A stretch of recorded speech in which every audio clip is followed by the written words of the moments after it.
और नई मजलिस पुरानी मजलिस मिलाकर जो काम कर रही है, आपसे उसका तारुफ कराना है।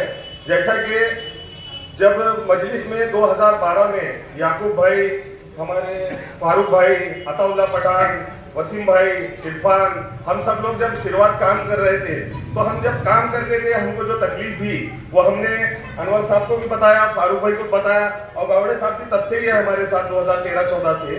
तो शुरुआत हमारी ये हुई कि काम से कि पार्टी के बैनर लगाना, पार्टी के लिए लोगों को बताना। जब यूट्यूब और जब ज्यादा पब्लिसिटी होने लगी, साहब की पॉपुलरिटी जो है असद साहब की, बटला हाउस के बाद जो 2007 में जो अब साहब की स्पीच थी पार्लियामेंट की, वही सुनकर हम असद साहब की तरफ ज्यादा ध्यान जाता लगा हमारा कि हमारी बात इंसाफ की बात करने के लिए पार्लियामेंट में एक नुमाइंदा ऐसा है जिनका नाम बैरिस्टर असदुद्दीन ओवैसी साहब है। तो वो काम को लेकर हम शुरू हो गए।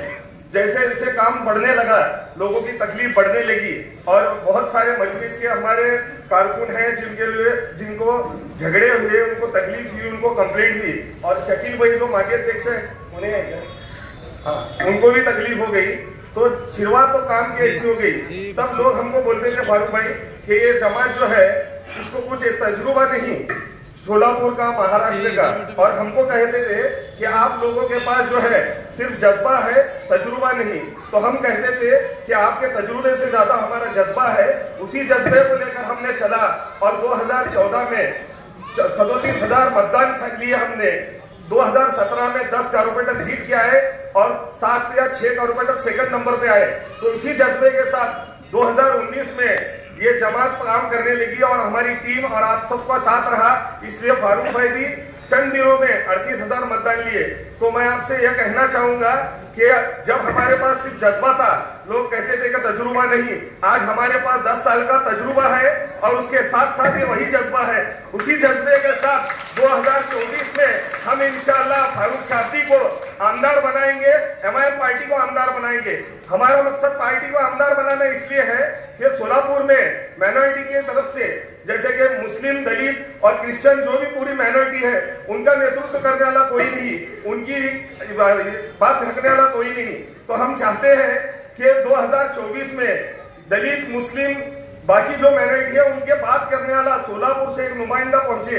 और ये सोच सिर्फ हमारी नहीं, हमारे से जो पुराने लोग हैं, जैसे कि फारूक भाई, राजा सर, बहुत सारे लोग हैं सीनियर आप लोगों में से भी, वो चाहते थे कि शहर मध्य एक ऐसा मतदार संघ है जहां से एक माइनॉरिटी का या मुसलमान का एक आमदार जीत सकता है। तो वही सिलसिले को लेकर हमारे बुजुर्ग चलते रहे 20 साल से, तो काम हुआ नहीं।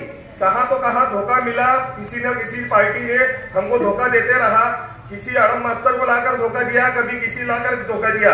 तो ये जो लोगों का जो मकसद था, उसी मकसद को हम लेकर चल रहे हैं। तो आप सबसे दुआ है, ये इल्तिजा है कि अल्लाह से दुआ करें कि हमारी पार्टी का 2024 में आमदार बने, और हम सब लोग उसकी खुशी मनाएं। और रही बात एमआईएम पार्टी की, पार्टी 10 साल पहले नहीं थी, लेकिन इस 10 साल में फारूक भाई शाब्दी, हमारे पुरानी टीम और आप सब लोगों ने जो जो काम किए, जैसे कि कोविड में काम करना, आज भी लोगों में रहकर काम करना, वो हम सब मिलकर कर रहे हैं, और आप लोगों का साथ जरूरी है। और लोग अपने को आकर बोलते हैं कि आपकी पार्टी का कुछ नहीं, आपकी पार्टी का माहौल ऐसा है, आपका कैडर बेस क्या है, आपका ये क्या है, तो ये नर्वस करते हैं आकर। तो मेरी बोलना ये है कि नाउम्मीद ना हो, ऐसा से कमतरी का शिकार ना होते हुए अपनी पार्टी का, अपनी जमात का काम करे, और सबसे कहे कितनी भी साजिश करने दो, हस्बुनल्लाहु निअमल वकील बोलकर आगे बढ़ते।